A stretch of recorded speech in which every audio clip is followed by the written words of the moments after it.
course, I will, in my closing argument, painstakingly make all the inferences for them, because they may not know what I'm doing and why I'm doing it, because maybe I didn't allude to it in my opening statement, because I wanted to be surprising. I didn't want the DA to know, so they would maybe not do something. It's you have to be very strategic at trial. Like, you give the information that you need to, but you don't want to give too much so they can anticipate the direction you're going by virtue of a question you're asked, and prep the witness for that question, and then you don't get the element of surprise, and they can be prepared to do their little lie or little workaround. Because at the end of the day, the only good stories that are worth telling are ones that are true.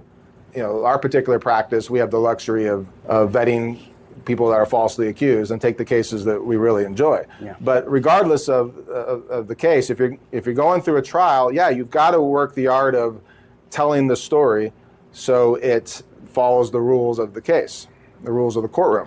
Now, I would contend that the hero's journey that we're telling is not that of the attorney.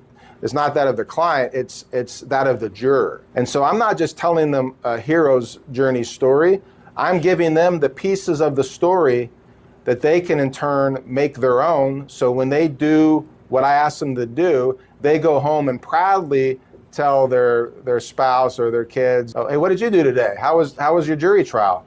Oh, let me tell you, we saved this man who was falsely accused from this grievous miscarriage of justice, or we protected this victim that harmed by somebody, right?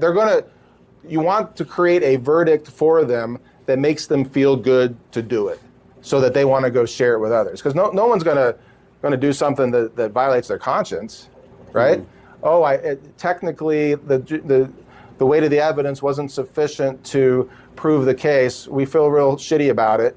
No, you want them to be like, motherfucker, like, we protected the next guy who's falsely accused by letting this piece of shit off because he's not the hero, right? I'm the hero for protecting the justice system as a juror to make sure that these shitty cases don't get through, even though he's probably guilty, but they didn't prove their case beyond a reasonable doubt. That's the foundation of not just the criminal justice system, but of a civilization that works without having chaos and injustices. If you can't trust that the government is being held to this burden, then what's going to happen to you if you're falsely accused or your uncle or brother? Especially when the government has pretty much unlimited resources, and even our clients, it's very, very hard to keep these cases going and to get all these experts and all these witnesses. And I mean, the state can pay for that. And that's kind of something that we've talked about, is that, at the end of the day, if the DA gets a not guilty verdict, they're like, oh, shucks, and they can go and, have a steak dinner with their wife or husband or whoever. If one of our clients is innocent and they're convicted,